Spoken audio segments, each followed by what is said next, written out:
Okay, hi everybody. Oh, I hear an echo. Somebody has a device on somewhere in the house. Welcome everybody for what is the second in our Pathfinder interview series. My name is Cooper. For those that don't know, what would be helpful is if anybody could mention in the chat if we have any technical problems. Last time we did this, we had some at the beginning. I want to make sure everything is working before we invite up today's guest. So can I just get a thumbs up? If you can hear me, you can see me, everything looks good. Let's get at least 2 thumbs so that we know we're in good shape. Okay, good enough. Thanks, Lisa. Yellow heart works. Okay, so today, just for a little bit of level setting before we bring Stephen up, the Pathfinder interview series is meant, we talk about here at Inner Compass Initiative, we talk about this idea of following one's inner compass. So we use this metaphor of a journey. And if we're using a metaphor of a journey, a pathfinder might be somebody who is finding one's own path through the landscape. And so what this series is meant to highlight, and I'm hoping it will become clearer over time exactly how this focus is going to be helpful to people and relevant to people who are just sort of starting out on this journey. These are meant to be people who have chosen their own way at some point. Oftentimes, we're going to be talking to people who have chosen their own way out of or around the mental health industry and as a paradigm for help or as a means to understand oneself. But I'm hoping that we can sort of extend that in a lot of directions, because it's not just mental health where we're presented with this default means by which to navigate difficult, complicated things in life.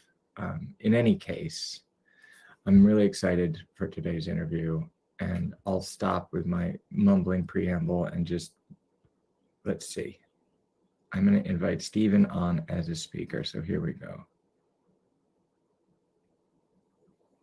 This is new technology, everybody. We used to do this on Zoom, so I want to bear with us if this is working. Stephen, you should see an invite somewhere. There you are. Perfect. Oh, okay. It all works. Yeah, we're just figuring all this out. You have a beautiful layout. That was my first time seeing your site. It's really nice. Yeah, well, please poke around a little bit. We have been, I'll give you a little information, and anybody who's watching right now who has not been around that long. So Inner Compass Exchange was launched, I would say in the fall was our big initial launch, but we've just relaunched about a month ago. And so we've really come to know who our community is and what we want to do. And so this is just, we're still a baby. This network is still a baby. We're still figuring out exactly what it's going to be and how it's going to work. But I think we have at this point figured out what it looks like at the very least. And we're pretty proud of how clean and organized and rich the information is here. But welcome to Inner Compass Exchange, Stephen. Thank you for making the time today. Thanks. And thanks for sharing this view of your interior here. This is home. It's my little trailer. Talk about clean and neat and nice. Yeah, I'm reluctant to keep anything on the walls, but wood speaks for itself, you know. Yeah, where are you meeting with us from here? I'm in Wyoming. I'm north of a town in western Wyoming called Jackson. Okay. I'm at a campground, and then I'm about to go up into Montana tomorrow. Wow, pretty nice. Must be nice. But let's talk about it. Is it nice? We'll get there in this conversation. So we have an hour, and We're 5 minutes in, so I want to kind of speed us along this process, and maybe we can open it up for Q&A at the end. If anybody does have any Qs and Stephen wants to offer some As, then we can do that at the end. But let's just start. So just so everybody, a little bit of background. Stephen, you and I first met a number of years ago when I was newly working at a small peer-run mental health nonprofit in the state of Connecticut, and you were at that time representing Intent. You were at IPS, and you came down and ran a workshop, which I found was really moving. I think I mentioned to you during that workshop that I felt you had radicalized me. And here we are now, and I've really haven't looked back from that moment. But then, obviously when I met Laura and we got involved with Intercompass Initiative, there's quite a number of points of connection between us at this point. But maybe we could start with your story. Why don't we start with, obviously you've had some interaction with the mental health industry over the course of your life. Could you tell us a little bit about what happened just before your first brush with that system, and what that brush was like, that first brush? Yes, and let me just, if it's okay, I'll just do a brief sketch of kind of the work I've been doing, or because you were mentioning intentional peer support, so that folks just kind of understand where I'm coming from. That I'm 43 now. In my mid-20s and early 20s, I was interfacing with the psychiatric system. I was taking lots of psychiatric drugs and that kind of thing. And then starting in my mid-20s, I started working in peer support and mental health. And so I did this in a number of ways. I worked in peer support settings that were run by mental health agencies and hospitals, so in the belly of the beast. I also ended up being the director of a peer-run place, so it was run by people with lived experience of psychiatric survivors. And then I got very interested in trying to develop other models where people could go when having really a lot of distress that wouldn't be focused on medicalization. So I was involved in developing a couple of peer-run houses where people could stay instead of a hospital, and also something called Soteria Project in Vermont. I was a project developer there, which is specifically for people having a so-called psychotic experience where they can go and live for a while, and it's not a medicalized place, and get different kinds of supports. And then the last 10 years, I've been training people through intentional peer support, how to build relationships in peer support, and also how to navigate really distressing situations. And it's a framework developed by Sherry Mead that helps articulate that. So to your question, and yes, this is my camper. I've been living on the road for 10 years.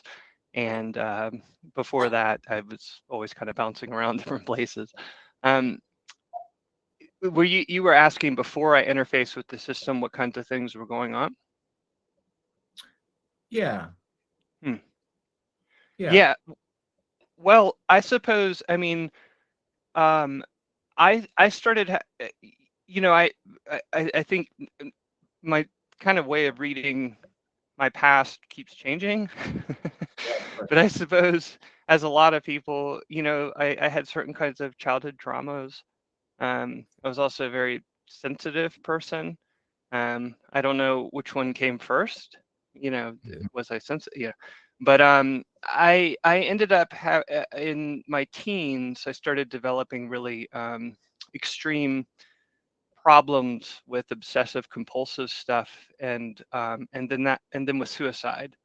And then I would have different energy shifts. I call them phase changes. I would, and I'm an artist, so that would be nice for a while, and then it would crash. And I didn't tell anyone, and about, like, I didn't have a narrative for this. My family is not a very medicalized family. I Mhm. wasn't taking psychiatric drugs or anything, but starting my early 20s, I had a girlfriend who had a diagnosis of bipolar disorder, and she happened to have that book Touch with Fire by Kay Redfield Jamison. And I read it and I thought, oh, this is really interesting, because it very much felt like it articulated things I didn't have language for in my own life. Mhm. Anyhow, I made a decision that if I went through another kind of horrid suicidal period of my life, because these would last for 6 or 7 months, where I'd have just crazy invasive thoughts and paranoia and all this stuff, and I couldn't sort it out, that I would go see a psychiatrist. And that's what I did, because I ended up crashing. And that's where I got diagnosed with bipolar disorder and OCD and other stuff, and then got on psychiatric drugs. And yeah, that began the start of my thing. I did that. It was kind of it was manageable. Like, my life was manageable there for a little bit. I was taking Depakote and had a diagnosis, but I didn't put too much investment in it. Mhm. Um, at the time, I was walking up hills for a job, and I was finding myself so tired that I was like, you know what, I'm gonna just go off this Depakote type stuff. I Yeah. went off of it. I got a really stressful job, and a few months later, um, is when things really fell apart. I had a suicide attempt, and then it started kind of a year where I was hospitalized 3 times, and really bought in full scale at that stage to, like, I've got a mental illness. I need to stay on the psychiatric drugs, need to do the support groups, and Mhm. applied for disability, self-injuring a lot. So there was a couple of years there where yeah, that was going on. Was the was did you find, as I know that in my own experience, when I was first given specific language by sort of the psychiatric paradigm for self-understanding, it was more than just a relief. It to some level validated what I was going through, and also turned what felt at the time like character defects into something totally unrelated to character, a biochemical mistake that is not my fault, and something that I could um, use to sort of absolve myself of a lot of agency, and which was a really attractive thing, because when you're really beating yourself up all the time, which was the case for me, being able to say, hey, guess what, everybody, this is not my fault. And I became a real evangelist at one point in my life for helping. My family also was not a very medicalized family, and was Hmm. also really resistant to that type of understanding. So I had to become sort of an evangelist for a sort of biological reductionist model of mental health, and put a lot of vigor into that. Did you similarly or differently find, what was your relationship to the diagnosis in terms of what did it do for you? Yeah, I similarly was kind of an evangelist. I mean, I got the standard message of chemical imbalance, brain disease, no one's fault, chronic. This is something that you can manage, though. And yeah, so I took that on. I found some relief through it. I can't say that I ever felt like it was a complete, understanding, but I did find some relief to it. I think it was also very helpful to my family and friends, Mhm. because before that I had lost friendships. I think my family had kind of, at one point it said, um, you had been kind of hard on me, Yeah. and or at least some of my family, and then the diagnosis kind of shifted all that, because after my suicide attempt, um, everybody was really scared, Yeah. and the diagnosis gave everybody a kind of language that they started treating me differently, which was helpful for me at that time. Um, but for myself, it was so complicated. I mean, one thing I've come to realize as I get older, you just keep your own experiences. So, so I was still just I still deal with a lot of stuff, but I was dealing with a lot of stuff for years. So it wasn't like it took all the stuff I was dealing with and safely contained it in something. Mhm. It it provided some way of me thinking of myself that I guess validated the difference that I'd always felt. So that Mhm. part was good. So walk us through what happened next. How did your sort of new career as a psychiatric patient develop over time? And just remind, how old are you at this time? I'm 43. Sorry, at this time in the story. Oh, okay. Well, it was like 24, 25, 26. Mm-hmm. Well, I got on lots of psychiatric drugs. I took over 20 brands during a 4-year period. Um, yeah, things didn't go well. I mean, I was physically self-injuring a lot and also in public ways, which was very humiliating. Mm-hmm. And I couldn't shut off my mind. I mean, anyways, it was I was drinking a lot. That's all over my family, and like I've been drinking every day for years, blackout drunk, and uh, I couldn't sleep a lot. I mean, all that kind of nightmares. My dream world was really active. So yeah, so getting on the drugs and the diagnosis and all that did not necessarily improve things.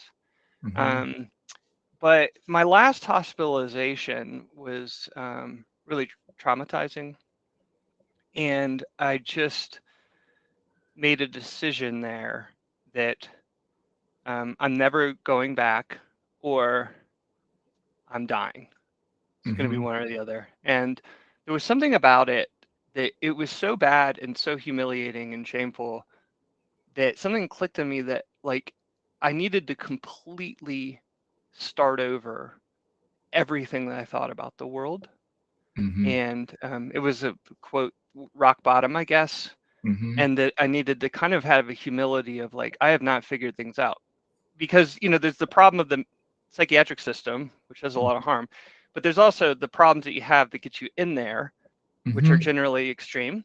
And I just realized I have to just reinvent. I have to start from zero. I would literally do things like go to the park and watch couples talk and try and catch like how do normies do things. Because I was like, I want to be, I want in Mm-hmm. to the world. That later I could be like, oh, I can be a unique person, but at that stage I was like, this is not gonna work. So when I got out of the hospital that time, I'd take sleeping pills during the day because I was in such distress Mm-hmm. just to knock myself out. But a series of things happened in the next year that profoundly changed my life and kind of set me on a different course. Can we hear about them? Yeah, I mean, one, I kind of miraculously just cold turkey gave up drinking. Okay. I had tried a lot to give up drinking, but it really sank in. A woman raised money at her church to send me to something called a peer specialist project. This is, I'm applying for disability. I'm like, I didn't. You're supposed to be out of the hospital for a year, but I just got out of the hospital, so I lied on my application. So I Mm-hmm. got trained in this thing called peer support, and I had no idea what it was, but I knew I needed a job. I was broke, and so I started working in peer support, and that was a path that was like I can do something meaningful with my life. Mm-hmm. And yeah, I realized I didn't want to keep showing up hungover so I was able to quit drinking. I had a spiritual kind of transformation. I had been exploring Taoism and Buddhism, and I started meditating regularly, and I had a very early on, I had a very kind of a mystical experience that lasted for a few months. That was hallucinatory and stuff like that, but not disruptive. Mhm. And so there was something profound kind of going on at that, I guess, like level. And then I also I did therapy for the first time, and I really, really lucked out that a man that I saw um, really profoundly changed my life. I needed an older man who could show me that, but he was a Jungian analyst. He was very into Carl Jung's and dream world. And so we started doing a lot of work with my dreams, which were very, very, very intense. And yeah, that relationship, that dream work, that kind of stuff helped me start to sort out my place on Earth. I was having a lot of big dreams with like animals coming, and sometimes they were hunting me and haunting me. But I was able to make relationships with the animals and got messages from them, and like that would happen in the dream world, and then the waking world would change as a result of what was going on in the dream world. So all of those factors together started to orient me to a life that yeah, that was meaningful, and that, that that I felt like I had a little bit of agency over. So it's going back to this idea that, you start with one set of problems, which leads you into the arms of a system that we have as a culture built up to address those problems. And in theory, that addresses on the societal level, addresses those problems well enough for enough people for that system to justify its own continued existence. That's the psychiatric system. Many of us, and I would even go as far to say increasingly large numbers of people, are now interacting with that system. Oh yeah. For sure. And I think it's worth saying for our audience, there are certainly people in Intercompass Exchange who identify as psychiatric survivors, but there's also people who don't even identify as psych patients per se, or ever having been them, just people who were prescribed medication, oftentimes by general practitioners, oftentimes, initially for a very temporary, specific situation, like flying on an airplane or the death of a loved one, who then find themselves on increasing amounts of psychiatric drugs. So just for the purposes of this conversation and Intercompass Exchange in general, we define the mental health system, or I prefer the word industry, because the system sort of exists in service of a larger industry, as anybody who's sort of involved with the resolution of individual problems through whether it's psychiatric drugs or the diagnosis, or just sort of the entire apparatus that's created and continues to perpetuate this sort of model. So that's just, so when we say, the system or the industry, we're kind of including anybody who's taken one of these drugs, even temporarily. But as an aside, going back to, like, you're starting from scratch now to reinvent a way. Is it safe to say that's sort of to reapproach how to take this initial problem and find a way to reconcile that with the needs of being a person alive in the world? Like, how can I be functional, or have a fulfilling life, given the fact that I have these tendencies, or these, I have this going on for myself? How do I fit that into a structure that allows me to function in the world and put one step in front of the other? Is that sort of? Yeah, I think I kind of dramatically realized that I have limits. Mm-hmm. And the culture at large kind of has a message of you can kind of transform anything and you do the work. And I mean, that's always sort of built in. And for some people, Yeah. It depends on the kind of background you have. But for going through that system and all that stuff, I was like, I have pretty serious limits that I need to honor. And instead of trying to transcend them or something like that, I need to try and set out on a life that is going to honor that, so that Mhm. I don't cross those limits. And yeah, I mean, so one thing I did, I grown up in Atlanta, Georgia, and I had very severe noise sensitivities, especially to machine noises. Mhm. So even things like commercial aircraft flying 20,000 miles overhead, if I hear them, I just it's wild, like how intense it is. So I moved to a rural area in Vermont. I got a job, and that began a whole life of being like, okay, one thing I definitely need to do is I need to get away from the noise. Like I have to, unless I can't, I'd done everything I possibly could to try and sort of reconcile that, but I Mhm. couldn't. So I was lucky that I didn't have family responsibilities. I don't have kids. I didn't have to take care of anyone at the time, and so I could just kind of pick up my life and go and try and do something different. But yeah, I realizing I had limits, I had to go do that. Like I ended up moving to a very rural area, and I just started doing a bunch of different kind of practices. Like I'm a I walk 5 to 10 miles a day still. I started doing stuff like that. And yeah, that eventually led to me also kind of with limits, realizing that um, I just intimate relationships and romantic partners and stuff.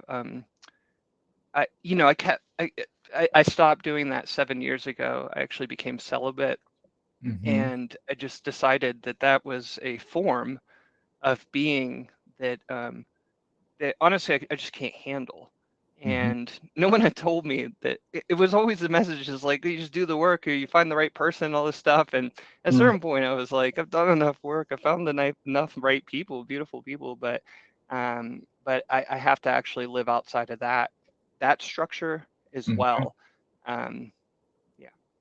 Yeah, the way I think about it for my own self is that I spent an enormous amount of energy, and for me, it was until the age of 30, basically, that I was using all the tools available to me, and doing all the work that was necessary to sort of not just fit a square peg in a round hole, but in fact, we're almost given this message that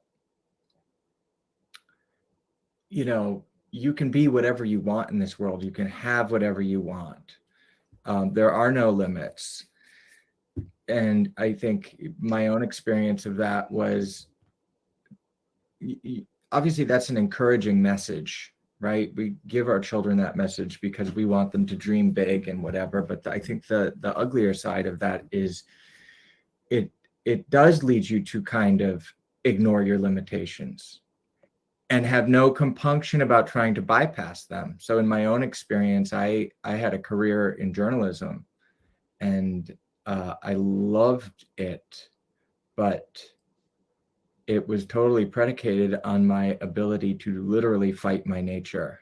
Living on a deadline lifestyle was very, very hard to do unless I was taking the stimulant drugs I was prescribed. Managing the intensity of like constant in-person interviews, oftentimes with some sort of intimidating people, like that. I had benzodiazepines to help me with that, and just like I had drugs to help me live my dream, but the cost of that eventually became really, really evident.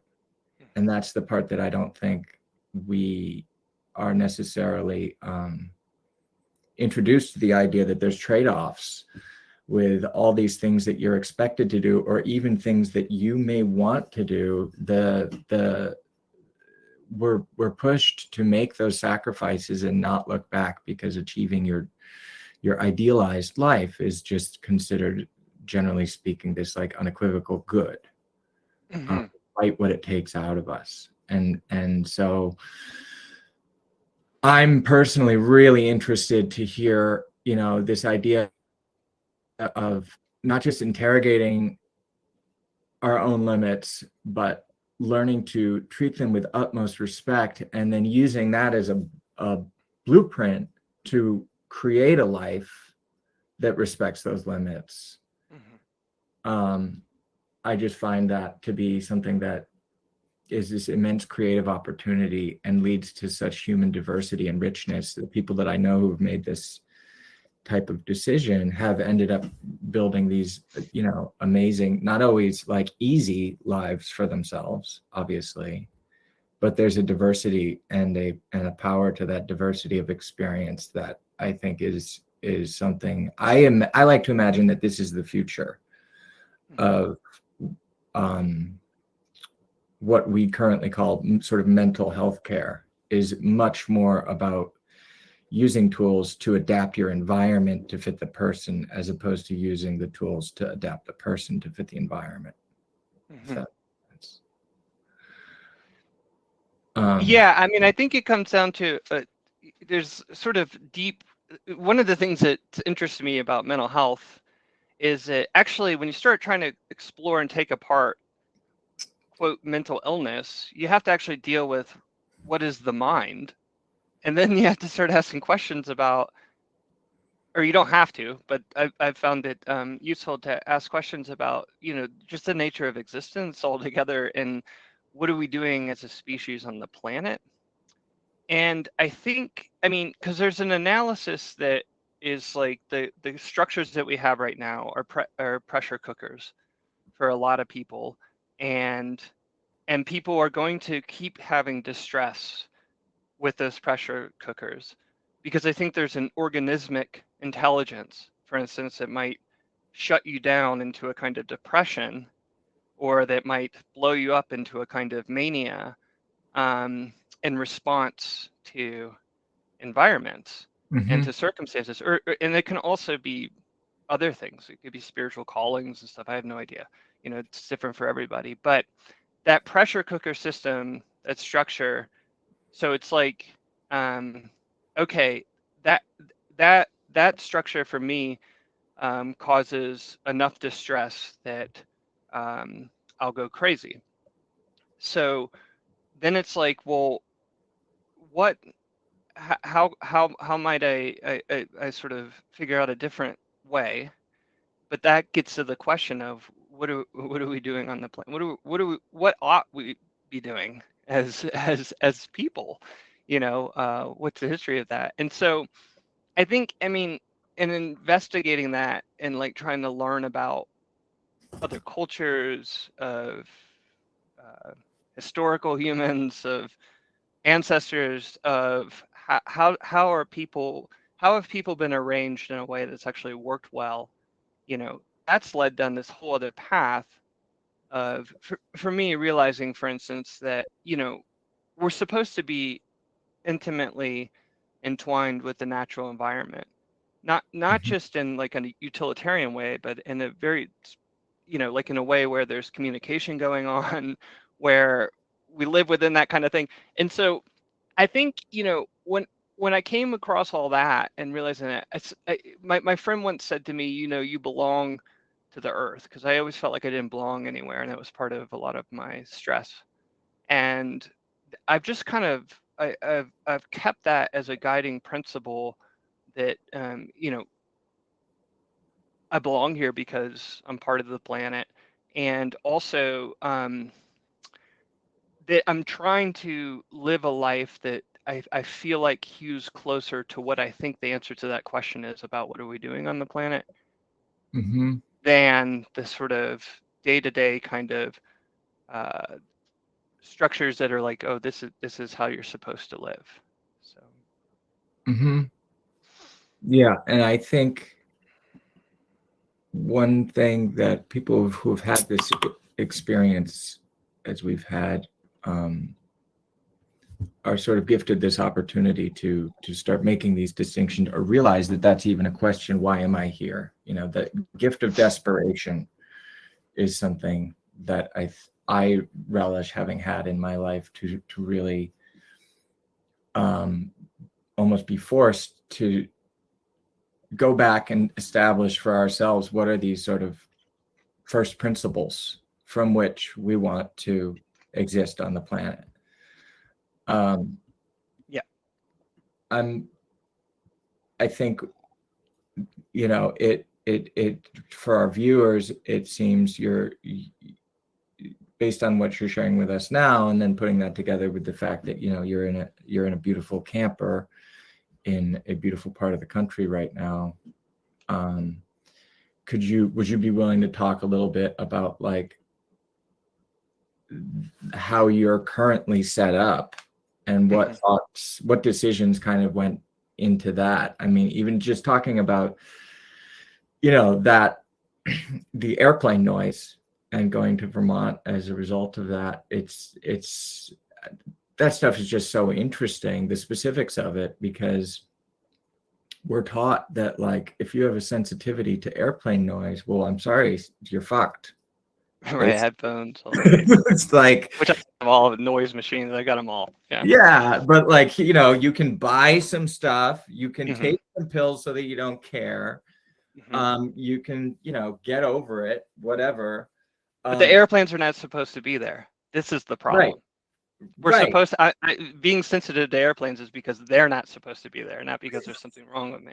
And I think that's symbolic and paradigmatic for this much larger thing of there is so much about our everyday life. I mean, this conversation right now is not really supposed to be happening. I personally have a really hard time on Zoom because I can't see you really. I can see a picture of you moving. Sometimes when the image starts to stutter or the audio goes out and you're sort of reminded you're not talking to a person, you're talking to a computer screen. And if I shut this laptop, like, all of a sudden I'm alone. That's, Yeah. So that's, I mean, and God only knows what your organismic intelligence makes of that. right. Yeah, it's to borrow a term I don't really like, it is crazy making. And yet the expectation is that, our so-called like youth mental health crisis, what could possibly be causing this? There's like you see all these think pieces out here. Saying, well, it's clearly a lack of mental health care. Right. Which is, we've been doing that message for 20 years. It's just not going to work. Yeah. Right. And the mental health care is sort of what allows the sort of technology to continue to develop at this incredible rate and inflect every aspect of our lives. Yeah. I remember a time not too long ago when the idea of watching television for 7 hours straight, like binging a entire season of a TV show, was something that like was kind of looked down on, and not something that good responsible citizens would ever do. And now we're in a world, the old days. It's like, oh boy, what, you stayed up till 3 a.m. watching some shitty detective show, like episode after episode? Yeah, I did that last week. Like, it's amazing to see how the system is really set up to take us along for this ride. And if we have a problem with it, we can make adjustments within ourselves,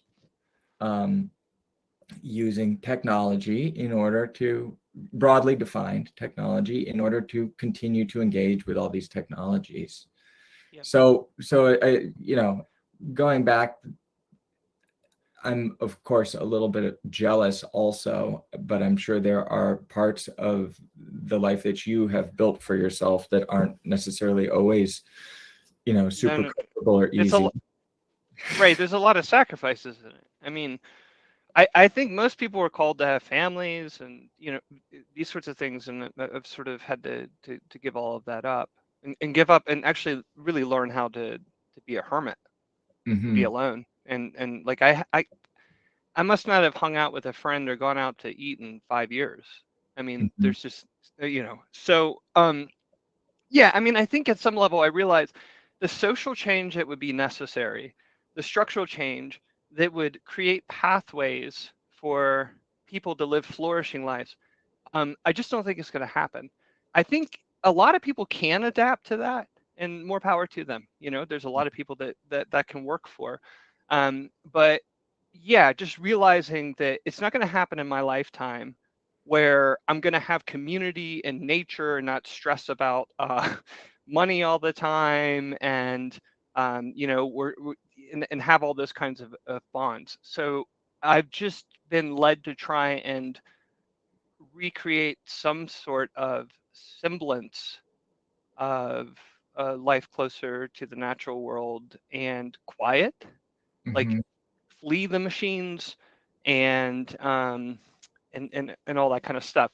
And that I mean, a lot of that all happened because I got really sick with an autoimmune disease Mhm. in my late 20s called ankylosing spondylitis, and it's a very, very painful disease.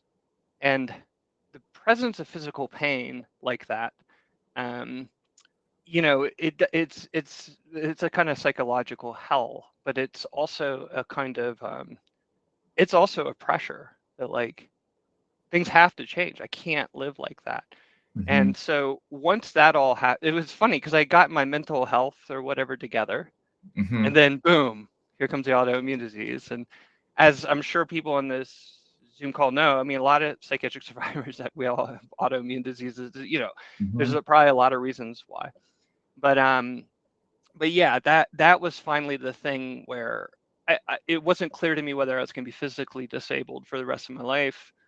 And so it was like, if I'm going to really try and live a different kind of life, I have to do it now. And I had always wanted to be closer to nature. So I started living in a tent. I first did this when I was living in Vermont. I lived in a tent while I was the director of this peer program. So I did it with a job. And then I got sick enough that I had to stop working.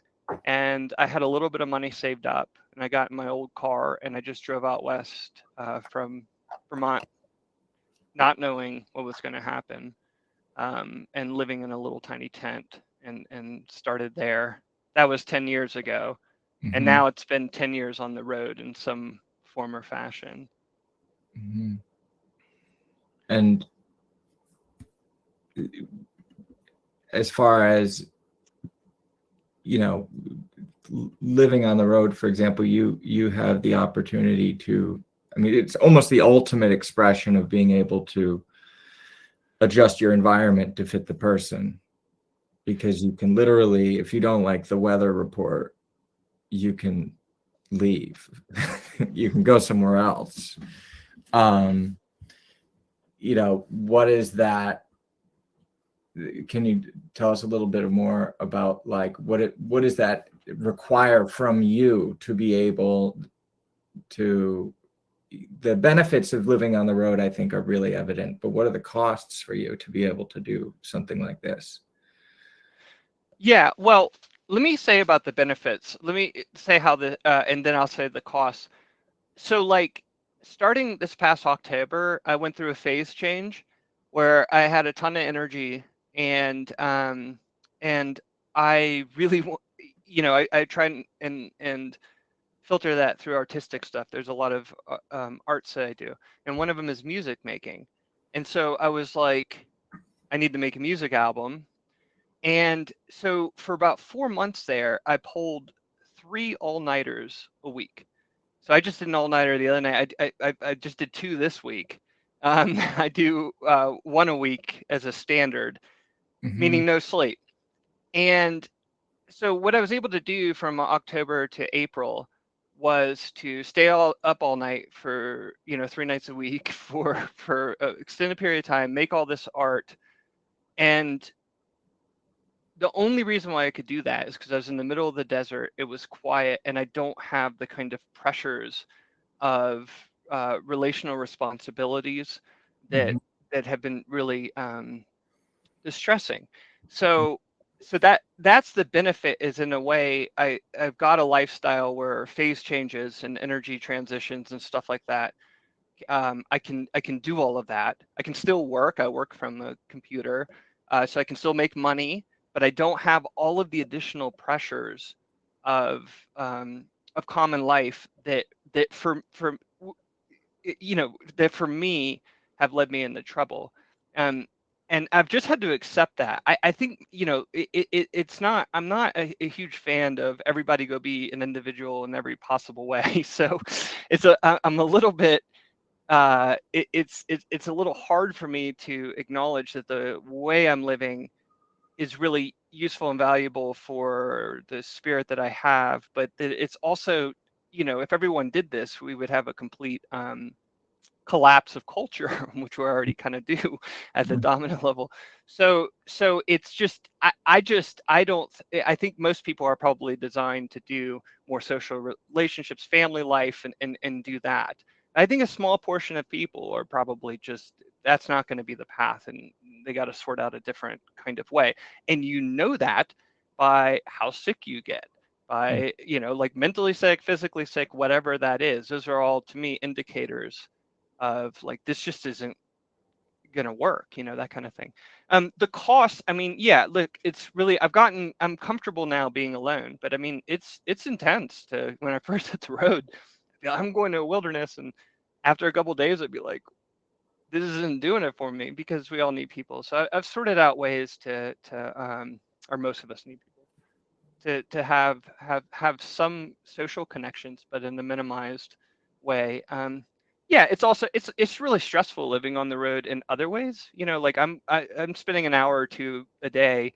You're moving things around, fixing things. Everything's breaking all the time. You got leaks. My car completely broke last year, and sort of Mhm. sorting out there. So there, and I don't have like temperature control really. I mean, I've got a little propane heater and stuff like that. So I mean, stuff like that. Like, I mean, it can get freezing at night, and then your water freezes, and then, all that kind of stuff Yeah, can be hard. yeah. The um when you're by yourself, one of the things that I, in my own life, what relationships really can help me with is when I'm having a hard time, you can get support, or at the very least, you can be distracted by other people. You can get kids is a whole nother level, having kids. But for me, it's been an enormous gift, because it's allowed me to, it's very easy to just completely focus on what do my kids need right now and put my own stuff aside, as opposed to having to actually, let's sort of sit with whatever discomfort, whatever challenge that I'm having to deal with, those pressures, the relational pressures that you're talking about, I find really useful in terms of being able to, just subordinate my own struggles and say, whatever it is right now, I got to make sure my kids are fed, my kids are clean, my kids are happy, and that lets me get through painful illnesses, all kinds of Yep. issues like that. Could you talk a little bit, like, for you, especially, the pain coming from this autoimmune stuff, like when you're by yourself and you are struggling, what is that experience like for you? Yeah, and let me just say, I think that's really beautiful, Cooper. I think that selflessness of, that you were saying, of tending to your kids and stuff like that. I mean, to me, that's one of the most beautiful expressions of human beings. Yeah. So, because we ought to be there for each other, and we ought to be doing things like that despite what's going on with us, to the extent that we can, and I really admire that, actually. Um, yeah, I mean, look, my autoimmune disease right now is okay. I've been on a strict carnivore diet for 2.5 years. So for literally 30 months, I've eaten nothing but ground beef and cheese, like Wow. nothing else. So that it's like, I mean, I have some, I still have pain and all that kind of stuff, but it's mostly okay. And yeah, I mean, so that can be a struggle sometimes. I mean, it messes with my sleep. It does some other stuff, and yeah, it can be a real struggle to be alone. But I think, like at this age, I feel like I'm familiar with my phase changes Mm-hmm. enough that they don't throw me over. That Mm-hmm. there's a familiarity that gets developed that's kind of like that takes the edge off just a little bit. Mm-hmm. Um, but again, it's also because if I'm going through a phase change where everything's really intense and I'm really sensitive, and if I had all these additional pressures on top of that, Mm-hmm. I'm not convinced that I would do well, even though I'd like to be able to do well. I had to watch how that stuff has worked in my life before and be like, I need to try and reduce the noise and reduce the pressure as much as possible so that whatever phase changes are happening, I can still get by. Yeah. I use a lot of plants too. I mean, I use kratom. I've been Mm-hmm. using kratom for 7 or 8 years. Lots of tobacco, lots of coffee. I use psychedelics. I've got a kind of wide range of assistance from the Mm-hmm. bounty of Mother Earth, that also helps with my moods. Because when I went off psychiatric drugs, I had spent like 8 years without any of that stuff, and Mm-hmm. it was fine. It was manageable, but I was always looking for some assistance from the plant world, and I finally found kind of some plants that really helped me out. Yeah, it's really interesting. I mean, we could have a whole conversation about utilizing plants, and we have a lot of people in our community who are sort of in that initial phase of coming off of drugs, oftentimes long-term experiences where the sort of layperson wisdom is you need to find your baseline before you start introducing supplementation and plants to sort of help you out, just because the drugs themselves can throw off your relationship to your own baseline functioning so profoundly. But I similarly, after I stopped with the drugs, I for 7 years was stone cold sober, and then at that point started introducing different stuff back in, and I have to say that it's the versatility of some of these plants in terms of being able to just assist in the right places to get through day to day is really impressive, in comparison to like the very specific jobs that psychiatric drugs generally do. Mm-hmm. The plants can really help with, for me, it was kava was a big one for Oh, a while, yep, which yep. it still tastes awful, but incredibly effective and mild, and not not habit forming in any way, but really does a lot of the things that benzodiazepines used to do for me. But they also sort of have this self-limiting nature. It tastes so disgusting and there's so much preparation involved that you're not gonna overdo it, and you'll throw up pretty easily too. But Mhm. if you do need a little bit of assistance with one thing or another, just because again, that's like trying to meet the person that you are to the demands that are placed upon you and the pressures you feel you have to meet for whatever reason. There's no reason that you can't find ways to get there, whether that's some sort of extrinsic substance, or I'm like you, if I don't get either an hour of strenuous weight training or 5 miles of movement, whether that's running or walking, I'm really not gonna meet the stresses of the day. It just Yeah, and you know, back to that kind of like we ought to be moving a lot. I mean, we're designed that way, yeah. and then the plants are designed here to the plants and the animals have a long relationship. So before humans, animals used all kinds of psychoactive plants. And there's a really interesting book called Animals and Psychedelics, if anyone's ever interested in this.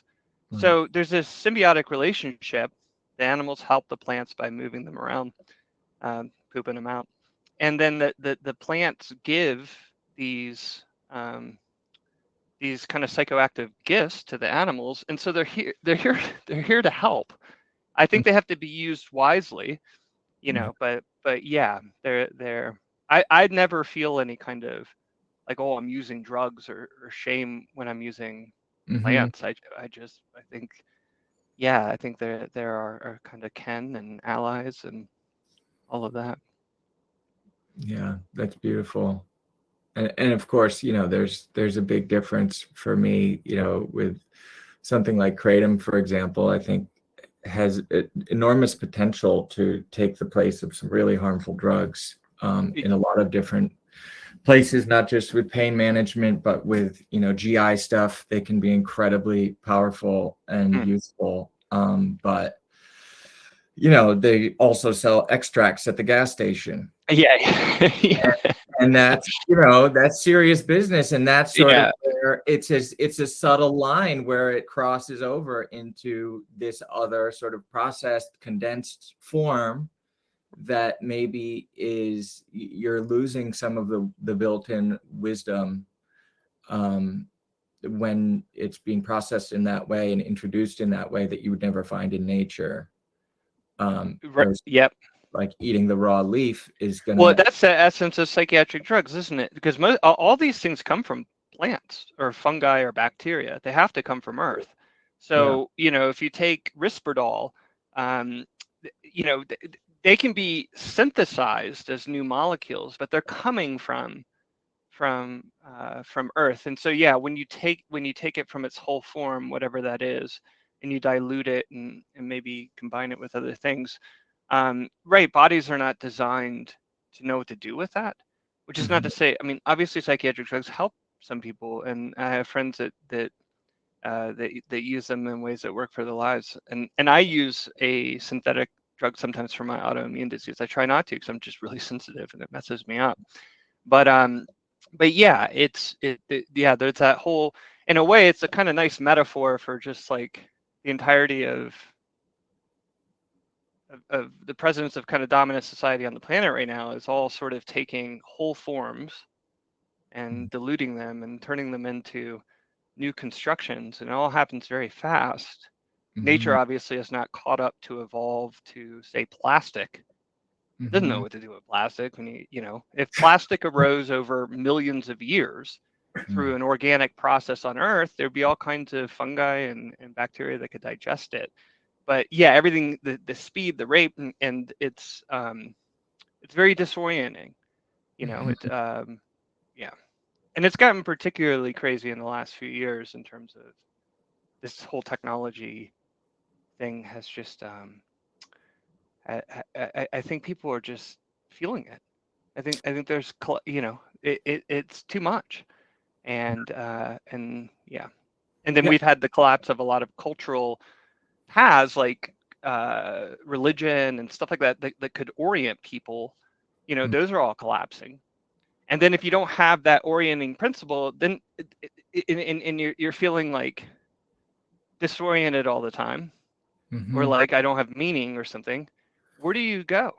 Where do you look? Right? Where are the elders? Where are the cultural infrastructure? Some people have that, but a lot of people in the West and it's not there. And then it becomes oh well, just invent yourself however you want to be, which I think is a really dangerous thing. And I sort of did that where, like for instance, I was like when I was exploring spiritual life and stuff, I did what a lot of people do. I pieced together, I took some Taoism, some Eckhart Tolle, took a little bit of Jesus, took the Buddha, and try and make it up. But there's not an actual community with that Mhm. kind of individual uh, uh, seaming together of all these different paths, and that sort of stuff ought to have community. That's the point of it, right? It should be held as a larger structure. So we got a zillion different individuals trying to figure out that it's all very disorienting and crazy making. Yeah, the spiritual but not religious trend that, you know, is sort of made a lot of sense to me until it didn't, and then it was like, wait a minute, you know, what good is a belief system of one? Right, and of one. You know, and that's the completion of the kind of Western liberal political ideal of freeing individuals from place, freeing them from culture, freeing them to, you know, I think a lot of people celebrate that. I certainly celebrate. I mean, look, I have a lot of individual freedom. I can pick up and leave, like you said. I'm not rooted to a place. I'm completely deracinated. I'm uprooted. I can fly around. But so that was built into the system, was to try and free individuals. But yeah, what happens when you free too many you know, you know, what's interesting is what ends up happening is the market comes in. So you free all these individuals from culture and place, and what takes the place? Well, the people can just sell you things. Or like, look at the way that people date now, that through these online marketplaces where you're literally branding yourself and selling yourself. I mean, that is like the ultimate kind of, that's what happens when there's this much quote freedom. And yeah, you're removing all the, you know,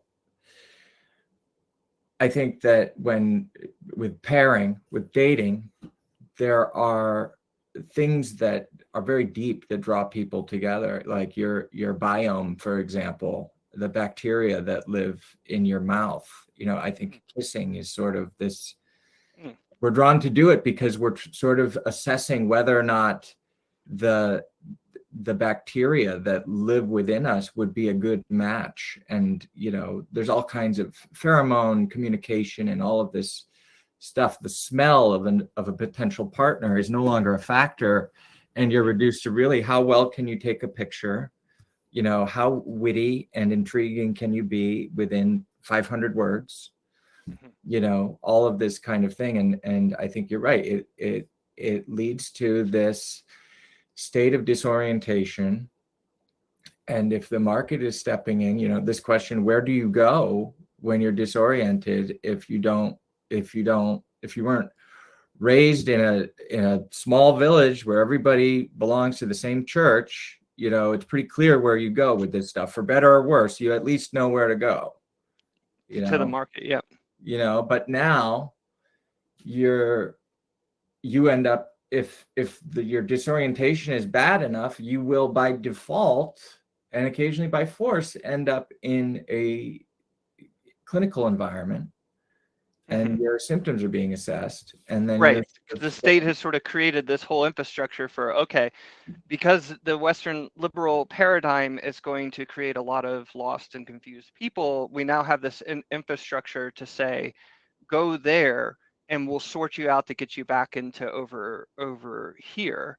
And there's never a sort of, maybe we need to change over here, right? Because that would be, I mean, it would be so hard, and it would be a completely different reorientation to the world. But this is why, I mean, listen, in smaller scale cultures that live close to the planet and have strong community relationships, you still have distress, but it ain't like the modern picture of that. It's a lot less. It's often put to use, especially kind of different psychosis like experiences. And it's just, yeah. So but as I was saying before, given that whole larger thing is not going to change, you know, I feel very strongly in that. It then does, like, in an ironic way, place the burden on the individual to sort out, how can I orient myself while I'm here on Earth to what's going on, and to have somewhat of a decent life. You talk about, you know, the planet will ultimately evolve to deal with plastic And I think it's probably the same thing, that barring, apocalypse, which, I don't know if you can bar apocalypse, but provided enough time, the culture will evolve to deal with smartphones being in our pockets. The culture will evolve from the dislocation that this technology sort of enables and promotes. And the structures will, but we are so far away from that point. Culture needs time, it needs generations to build etiquette, and it needs time to sort of like, I imagine that, within a few generations, you are going to have some kind of shame associated with whipping out your phone, at the dinner table, that is sort of built in and programmed. And you'll be asking people, do you mind if I take my phone out? I have to check something. I can only imagine that things like that are going to start developing, but the rate of technological development is so fast that the etiquette required to sort of integrate it in ways that allow human thriving, and it's just going to be this game of catch up for a long time. I mean, this is the first time on Earth in a massive way that children, parents, and grandparents are all being raised in such a different cultural environment. There's not a ton of crossover. I can't go to my grandma and say, hey, grandma, I'm having a problem with the Zoom function and on social media. Can you help me orient, everything? So that's all been severed. Is that kind of, I can go to my grandma for other kinds of wisdom. But yeah, we're living in completely different realities. I hope your vision comes true. I think it's going to go the other way, where we're going to become more and more cyborgs. But it's, because there's this guy, Ronald Wright. He's a writer. He wrote a book called A Short History of Progress. He talks about progress traps. And what he talks about is, so you get this so-called progress, especially with technology, and that creates a whole set of problems. So what you do is you invent new technology to deal with those problems, but then that creates a whole new set of problems. So for instance, we create airports or airplanes, and some of us have real sensitivities to that. So what's the solution? We'll get some AirPod Pros, right? So I put in AirPod Pros and turn on the noise canceling function, but then that messes up with my innate ability to hear. So maybe I'll end up having hearing loss, or or disconnects me from the world or something else. So then we need a new tech. Oh, well, if you feel disconnected from the world, here's some platforms you can go on to socially connect, right? And then I do that, and so it just, there's this increasing, the word transhumanism gets thrown around. It seems a little hyperbolic. Cyborg also seems a little hyperbolic, but if you take a step back and take a look at where we are exactly, I don't think it actually is, there is no better descriptor for mental health. It's going to become cyborg mental health very soon. So there's a book called The Battle for Your Brain that just came out that's talking about the technology is already here. What this is going to look like is you'll have wearables, you'll have headphones that can actually detect electromagnetic energy in your brain. And so in 10 years, you'll wake up, and if you start to feel sad, that's going to get picked up by some kind of wearable. You might have implants in you that can drop a few molecules of medicine to deal with the emotion that just got picked up. So it'll pick it up, it'll send it to the AI cloud. The AI will design the perfect kind of thing. Maybe in your earbuds, you'll hear some calming music as a response. So it's all going to be implants and wearable technologies and stuff like that. And it is now. I mean, it is. I just watched the keynote. Apple did a keynote. Obviously, they did their AR glasses, which is interesting that it's not VR, it's AR. So it's augmented reality. So you're still seeing the world, but you have this layer in between. But the really interesting part of the whole presentation was they were talking about the Apple Watch is now going to have a built-in place to log your moods. Yeah. So not only is, obviously that is the first step, and you have all, just reading about the really interesting thing about the AR goggles was the number of sensors that were built into them. the amount of biofeedback. And one of the things that they talked about was in the process of, I guess, apparently you're able to navigate while wearing them. If you want to open an app, you look at it, and then there's a camera that notices your hand kind of like making a little motion, and that triggers opening the app. But in the process of building this, I was reading one of the guys who worked on the project. They actually were able to, they learned that before the eye moves, it actually, there are certain signals, muscle twitches that are happening, slight diapole, that actually telegraphs nanoseconds before the eye moves. It says where it's about to move. So you can read that. So these cameras and and then the processors are sort of determining that I know where your eye is about to move. It's only a few nanoseconds ahead of time, but imagine that gap shrinks and shrinks and shrinks over time as the machine learns better how to read the person. Yep. And if it's all happening in service of guessing what you're about to do, how does the human then respond to that? Do I no longer have to look at things because just the idea that I'm about to look at something can tell the screen to move whatever I'm going to look at in front of my field of vision? And now I'm essentially like, that's a machine brain interface that requires no implant. Right. Yeah. You know? Yes. Yeah. So in my view, the solution here is resistance. We just have, I gotta, I'm trying to sort out where I'm going to draw the lines, but I mean, this stuff is obviously not going to create healthier societies. I mean, it's so obvious. Yeah. And even the people making it understand that. They absolutely do. So mental health, we're going to end up very soon in a place where more people have diagnoses than not.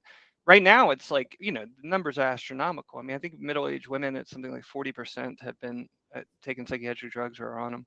And, so it's, we can't look to this progress to offer solutions to distress. The solutions for distress have been there for tens of thousands of years. There's unbelievable wisdom on the planet, but it's a backwards looking thing that affords one, in my view. The distress is also, so I mean, there are some kinds of distress that I personally think are maybe not necessarily useful signals. I'm not one of these people who is saying that like all pain is always a message that you need to heed and blah blah blah, but a lot of it is. It can be taken as a message. Yeah, there's a lot of important information that comes out of suffering that you can then use to make decisions about how you want to set up your life and where you want to go with things, who you want to spend your time with. If we are being taught to view that distress as nothing more than a misfiring of neurons or a chemical imbalance or even the result of trauma that's long past, then we're essentially shutting down all that information and making ourselves vulnerable for more distress. Yeah, and I think with the meaning stuff and the signaling stuff, I often think like, so my physical pain, I don't make meaning of it in the moment. It's made in hindsight. So I think there's something about that. Suffering sucks and it can be complete hell. And I think at that stage, my experience has not been that when I'm really, really suffering, that I'm going to come up with some great story about what the suffering means.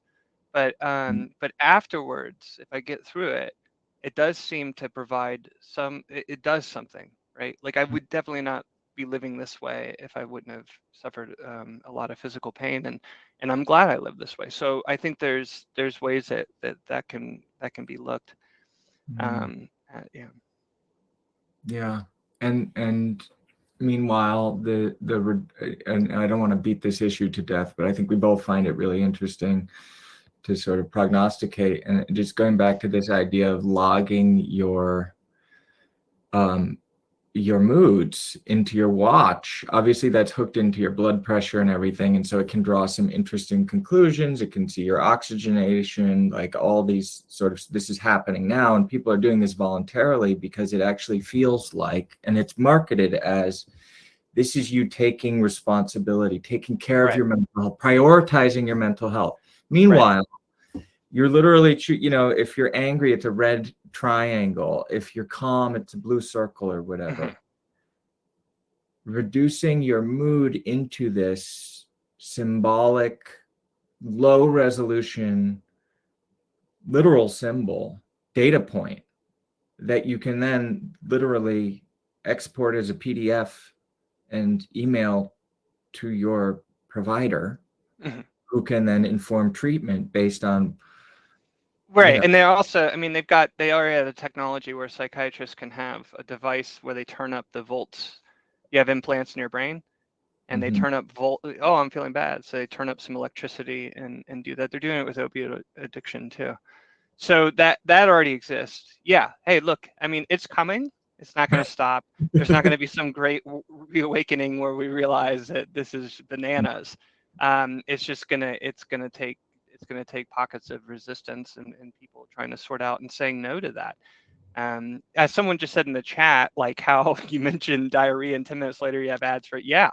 Look, I mentioned something on the phone and then I've actually done this as an experiment. I said to my friend, I want a pillow. Then, you go and you look and it's all there. So, yeah, so the future of mental health to me is very bleak.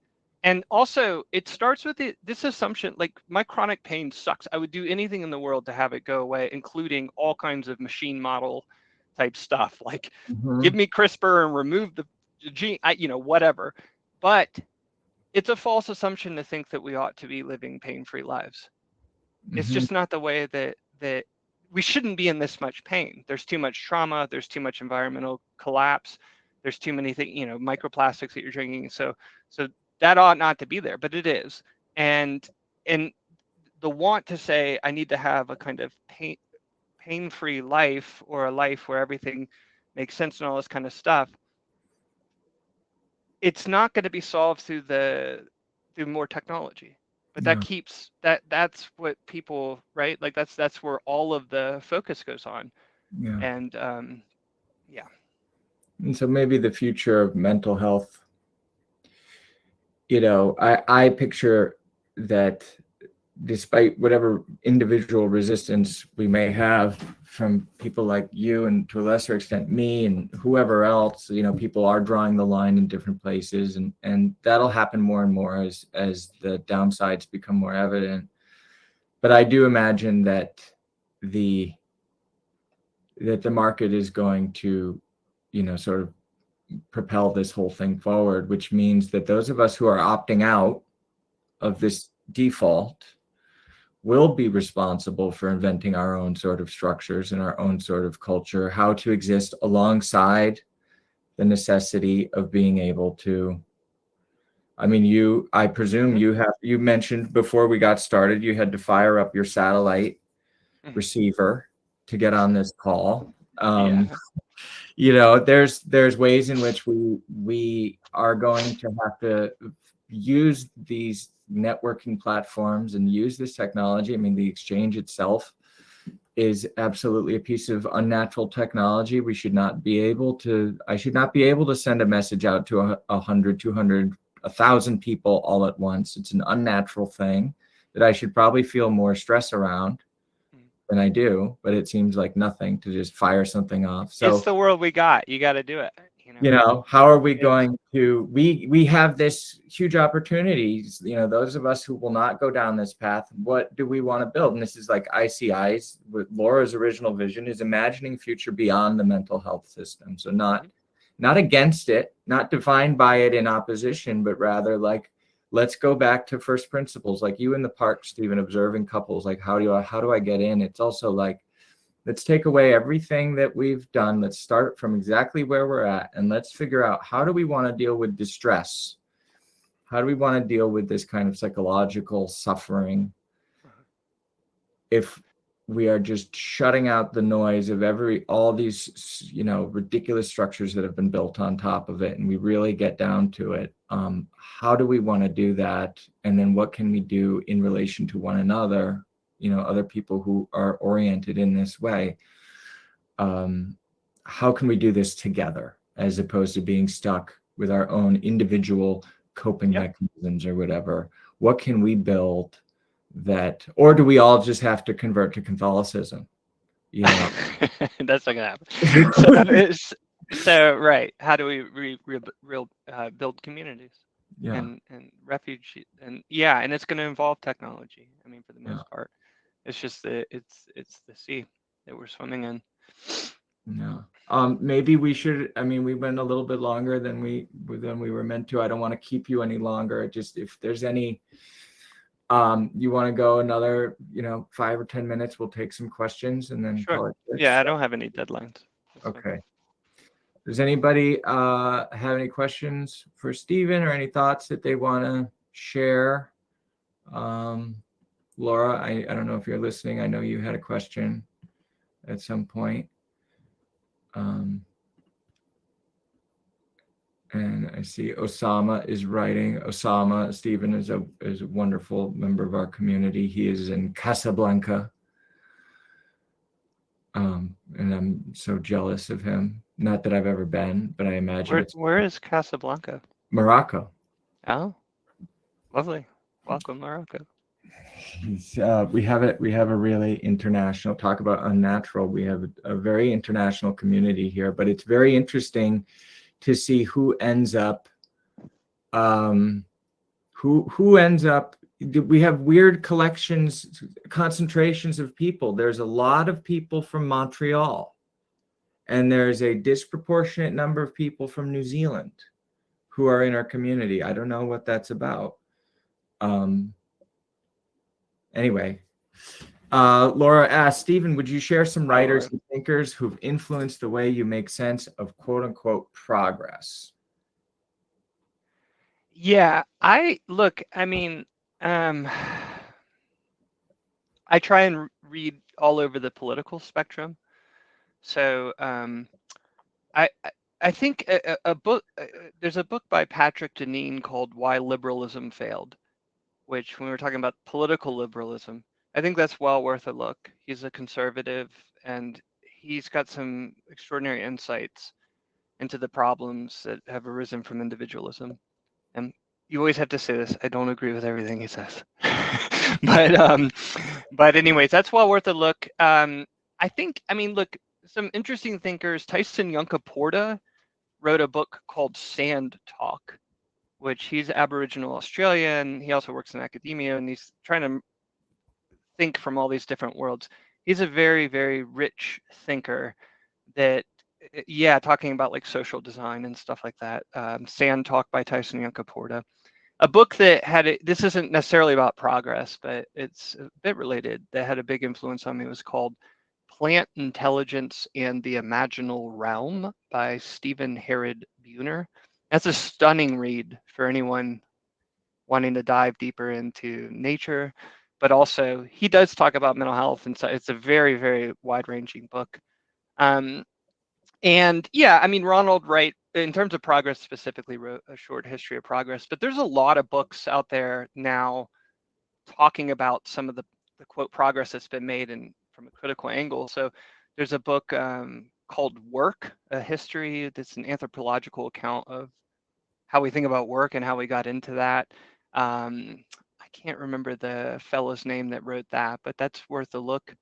And yeah, there's a lot of environmental writers and thinkers that have really influenced the way that I look at technological progress.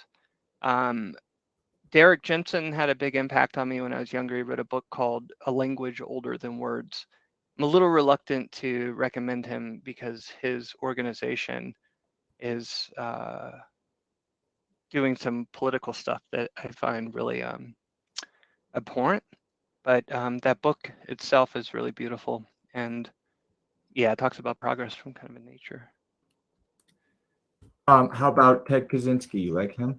Yeah, well, I mean, it's complicated to say I like him. I mean, yeah. I read Ted Kaczynski. I read his whole collected writings when I was in my early 30s, and I'm like in Atlanta reading the Unabomber's manifesto and looking around, seeing who's like looking over my shoulder. I agree with the analysis. Yeah. I mean, tactics is another thing. I mean, killing people. I'm becoming a Christian again, and I have a very strong worldview towards, nonviolence. So, yeah, none of that works for me. But that analysis, I basically agree with. Industrialization was the worst mistake that our species. I mean, yeah, you can go back further than that, but it was a terrible mistake. I'll just also say, lastly, in terms of writers, a writer that's really influenced me. He talks about progress, but he's really, really, really interesting thinker. His name is James C. Scott. He wrote a book called The Art of Not Being Governed, Seeing Like a State, and he wrote a book called Against the Grain and Two Cheers for Anarchism. All of those are perfect books. They're really well worth a look. All right, we're gonna put some of these recommendations when we're gonna put this. I have read Mary Harrington's new book. Yeah. Yes, that's big in our household right now. Yeah, she's an interesting thinker as well. Her and Paul Kingsnorth are. I love this level of conversation, and I just think what's so important there is such a wide constellation. Like you said, there's a different political outlooks. There's a strain of left liberalism and a strain of like contemporary conservatism that are basically inseparable ideologically on these kinds of issues. And I'm really excited about sort of building a new intellectual, or not building it, watching it build itself, a new sort of ideological coalition around this idea of technology and this very basic concept that was not always an option for people, which is to use technology in the form of psychiatric drugs or like explicit technology in terms of machines to do things that are out of balance, to promote an imbalance in a way of being in the world that certainly brings incredible advantages, but the costs are hidden, delayed, and often really significant. And what we're seeing now is on a huge societal level, this experiment is really playing out. And we're seeing the total lack of an immune system against it. Right? There's no automatic sort of mechanism by which there's no counter force that gets triggered. We're endlessly vulnerable to the seduction of just like getting things a little easier. We're easily dazzled by this stuff. Yeah, and I think I mean I'll just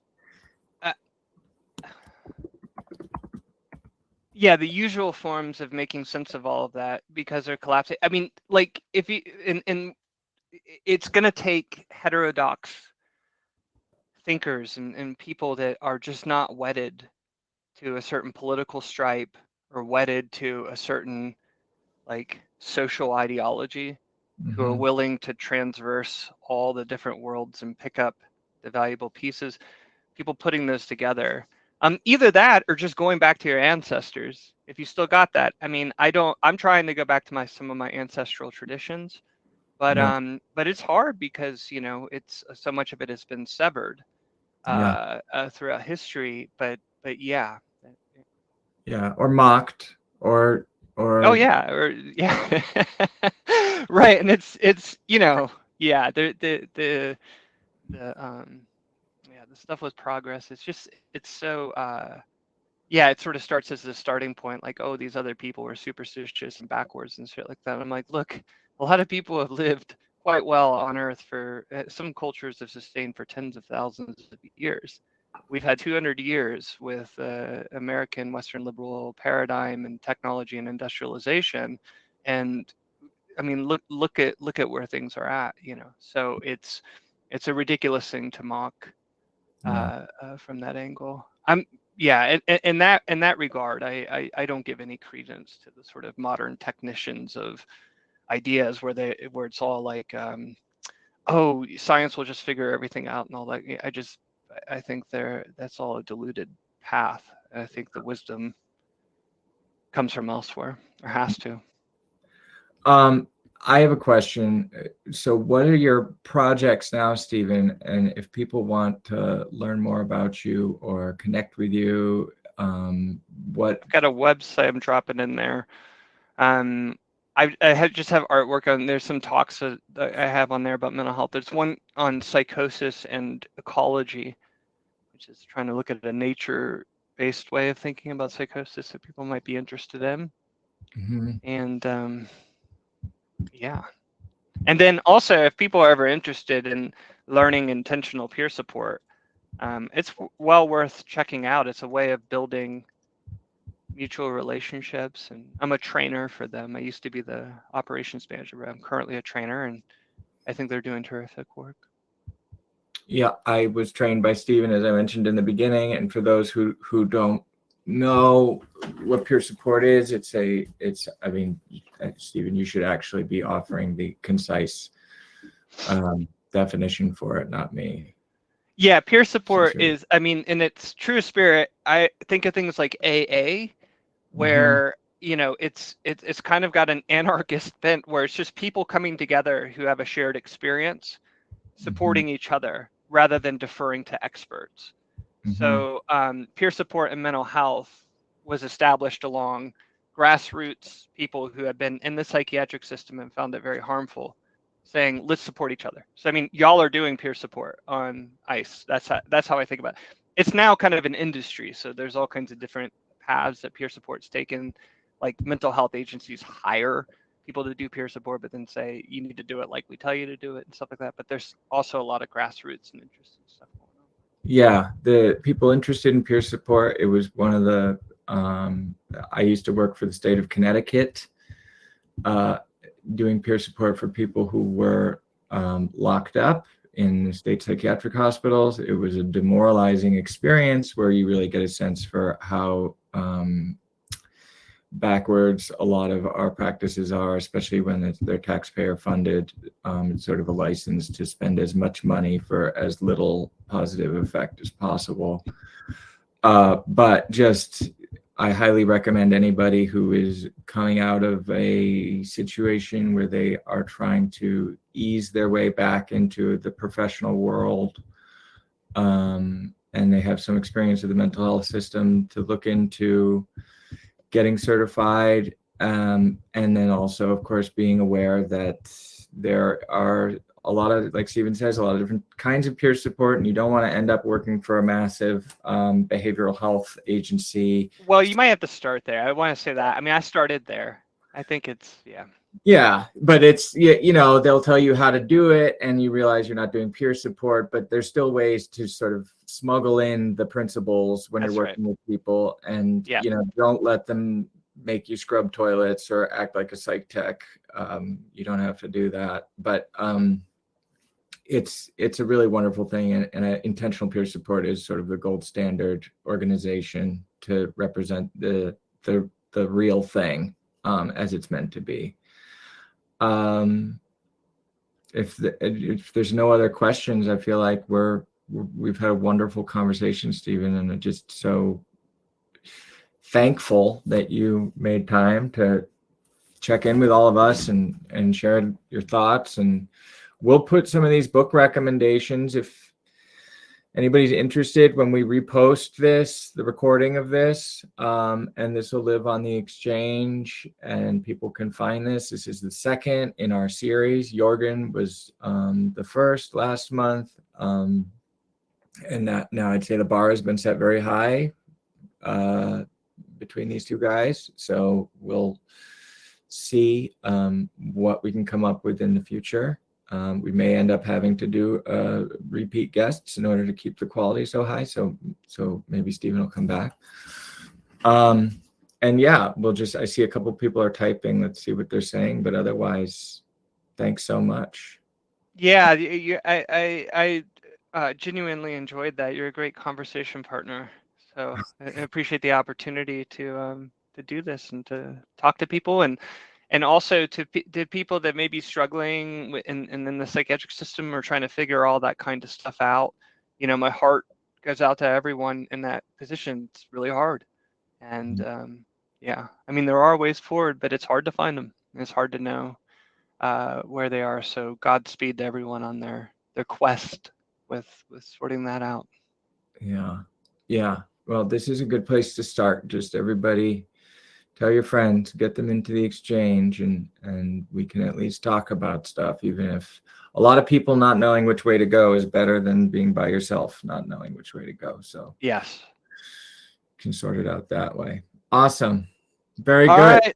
Thank you. Enjoy your day and enjoy your journey up to Montana.